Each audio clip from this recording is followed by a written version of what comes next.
Welcome to Timeless Learning, the channel where we teach in-demand tech skills that never go out of style. Before we jump in, make sure you like, subscribe, and turn on notifications, so you'll always catch our next big lesson on data, tech, and the future of work. By the way, guys, all the class files and materials are in the description below. If you don't see them there, just check the comments section. I've dropped the links there too. All right, let's get started. And first, we're going to start off in Excel. I'm going to kind of walk you through the data that we're working with, and then we're going to put it into Tableau, and I'm going to show you how to do all those joins in Tableau. So the first table that we have is this demographics table. We have employee ID, name of employee, employee age, and employee gender. Now, look right here because this will be important going forward. In the demographics table, we have 10 individuals, and they each have an employee ID. Now, when we go to the job title, we have our employee ID, employee name, and the job title, but this one is missing. Ryan Howard is missing his employee ID. And then the very last one, there are only 7 employee IDs and no names. And so we're going to use all of that, and I'm going to show you how to actually do the joins in Tableau. Tableau does a really fantastic job of visualizing it for you, so it takes a lot of the guesswork out. I am going to include a link to my joins video in SQL because these two are very closely connected, and if you understand how the joins work in SQL, you'll understand how the joins work in Tableau. It's almost the exact same thing. So, with that being said, let's jump over to Tableau. So I'm going to pull this up. I'm going to go right over here. And now we have where we can connect to our data. And so we're going to click Microsoft Excel. I'm going to scroll down here to Tableau joins file. I'm going to open this up, and I have it open, so I can't use it. So let me get rid of that. And let's open it again. Perfect. So now what we're going to do, and I'm going to show you how to actually open up the joins in a second, but what you need to understand is when you first come here, Tableau doesn't automatically allow you to use the joins. They use something called relationships. And there are joins on the back end, but they call it relationships because they are inferring all of these things. They're trying to go in and make that inference for you. So it takes a lot of the work off of you. And most of the time that works. And you know, you just plug these two things in here, like a demographics and the job title.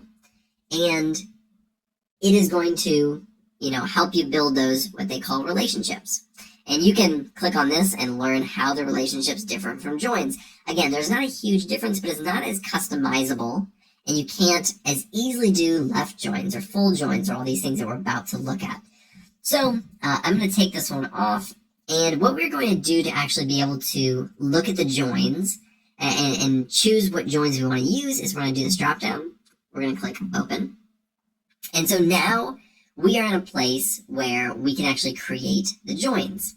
And again, it's just much more customizable. And so back when I was using Tableau regularly, I would use the relationships when it was pretty simple and straightforward because they almost always got it right. But, you know, the joins, it just makes more sense in the way it visualizes it for me. So most of the time I'd be using the joins. So let's pull over this job title right here, and it's going to make this connection. Now before, if you remember just about 30 seconds ago, when it connected them, it was just a line. And so it gave us this option down here to kind of edit the relationship, but now it's giving us this visualization. And so let's click on it really quick, and what is going to come up is the different types of joins that you can do. You can do an inner join, a left join, a right join, and a full outer join. And then you can actually choose the different data sources and how you're connecting them. So again, I'm going to walk through a little bit of this, but I think the SQL video that I did on this shows it so well. I would just highly recommend using that. And I recommend learning SQL too. So, two birds, one stone. So I'm going to get into each of the joins, how they work, what data is going to be displayed, and these visualizations are really going to be helpful. And I think that it's just nice that they have it because it's a little reminder, okay, this is what this join is, or this is what that join is. So super, super simple. So right now we have the demographics table and we have the job title table. And so what it's doing right now, and let's get rid of this. What it's doing right now is it's doing an inner join. And so it's pulling everything that overlaps if it matches on the employee ID and the employee ID. And so right now, you only see 1 through 9. But if you remember, in the demographics table, we had 1,000 all the way through 10. So where's that 10th one? Well, the 10th one is not there. And that is because in this job title employee ID, it only went up to 1009. And then Ryan Howard just didn't have an employee ID in there for whatever reason. So that data is going to be missing. Now, when you are using actual data sets, very large data sets, which we will use in the next video when we walk through an entire project, when you use large data sets, this can be the difference between clean data and very wrong data, and visualizing it correctly and showing completely wrong numbers. And so you really need to be sure you understand how your data works together when you're doing these joins. So how can we fix this? How can we make it to where we can see all of the data? Well, right now we're only making it to where if the employee ID is equal to the employee ID. So we only are going to see through 1009 and through 1009. We're never going to see Ryan. So there are two different types of joins that we could do to make it see it. And then there's something else that we can join on to where we can see that data. The first one that we can look at is the right join. And what this does is it's going to take everything that is the same, but also everything from this job title table, regardless of if it has a match in the demographics table. So it's pretty, this visualization does it all. It's going to show everything in the right table regardless, and it's only going to show things from this table if there's a match. So let's try this one, and we should see Ryan Howard in the job title table. So let's click on it, and if we scroll down, there's going to be null, until we get to over here, where we now have the data that we had in that actual table. But again, this wasn't a match, and so we weren't able to see that data. So this gives us a way to where we can see all of it, everything from that right table, this job title table. And now we're going to click on the full outer. Now, the full outer is going to take everything from both, regardless of if there is a match at all. And so right here, you're going to see Ryan Howard and Ryan Howard. Now, why are there two different rows for it? Well, because in the demographics table, there was an employee ID. So we're seeing the employee ID, Ryan Howard, his age, and his gender. And over here, there was no match, right? But in the job title table, again, this one didn't have an employee ID, and so we are going to be able to see this data, but over here, it has no match. And so that's why it's showing us two different rows. It's because there was no connection, there was no match there. That's what a full outer join is going to do.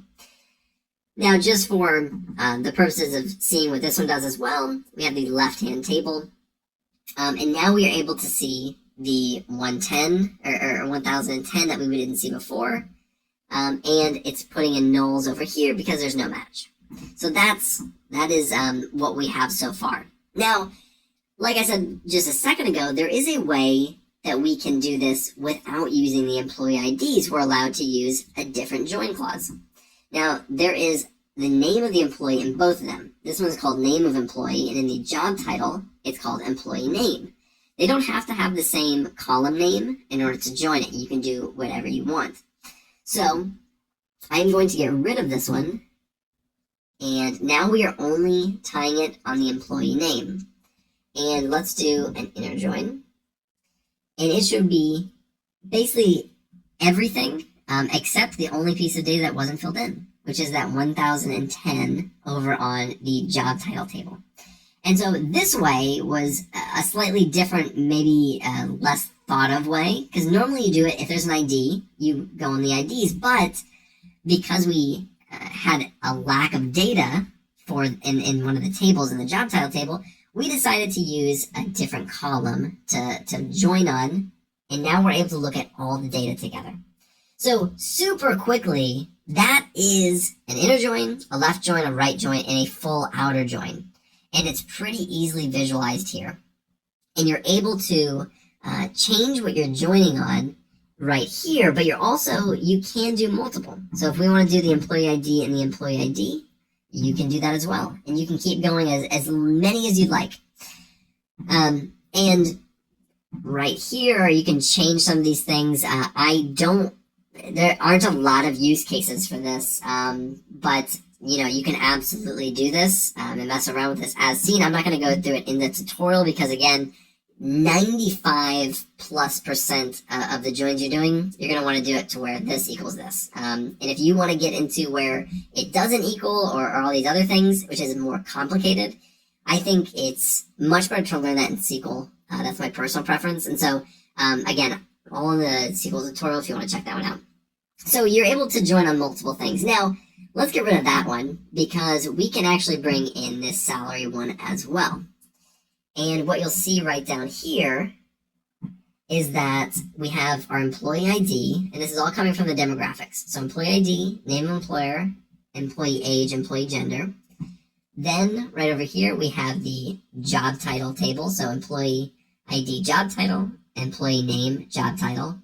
And then right over here is our salary table. And so we have employee ID salary and employee salary. So again, this is a way that you can put all of this data into one place. And in just a second, we'll go into the worksheet. Right down here, I'm going to show you kind of how it looks, because it looks a little bit different than previous tutorials. And so I want to show you how that actually all works together. But again, you can create these joins as well and do the exact same thing that we just looked at. And customize the joins, customize what you're joining on. And then you have your finished product. And so right now we have our demographics plus Tableau joins file. And we can rename that if we want. I'm going to call this demographics plus joins demo. And click enter. And so now that is saved. So now let's go down to the go to worksheet. We're going to click on that. And so up here on our left side, this may look a little bit different than it normally does. Because it's broken out on the measure names and the measure values, it's broken out by the tables that they were joined on. So we can pull in the employee gender now, and we can pull in the employee name now, and we can pull in the employee ID again if we want to from the job title table, and we can pull in the employee ID from the salary table. We could do that if we wanted to. It makes no sense for actually creating any visualizations, but you can do that. And so you wouldn't be able to do that if you hadn't joined these together. And so down here in the measure values, the values that we have are from the demographics table and the salary table. All of the stuff from the employee title, none of those things were values. And so we can't use, there are going to be no values down here. And so really quick, let's take the name of the employee. Let's take their salary. Sure, why not? Let's order that. Let's take the employee salary. We'll do color. And let's expand this out a little bit. Maybe one more time. Oops. Just like that. And there you go. So that is how you do joins in Tableau, and I think Tableau does a really fantastic job of making it pretty simple. They have the different types of joins when you click on that join button, and it shows you the inner and the left and the right and the full outer. And they make it pretty simple, and it's just really useful to be able to see that while you're creating it and see the output below like we just did a second ago. It just makes it so simple to create those joins and then just keep going because you already know what your output is going to be, and you can kind of mess around with it and make sure you're getting the data that you need. In the very next video, we're going to be doing an entire project in Tableau. We're going to be using a lot more data, and it's going to be a complete project that you can add to your portfolio, and it's going to be a really good time. So I hope that you join me for that one. I appreciate your time. I hope that this was helpful. Thank you guys so much for watching. I really appreciate it. If you like this video, be sure to like and subscribe below, and I'll see you in the next video. Thanks for watching. If you found this helpful, please like, comment, and share this video with someone who's learning too. Don't forget to subscribe and tap the bell icon so you never miss another skill-packed lesson from Timeless Learning. Remember, the best investment you can make is in your own knowledge. Keep learning because growth is timeless.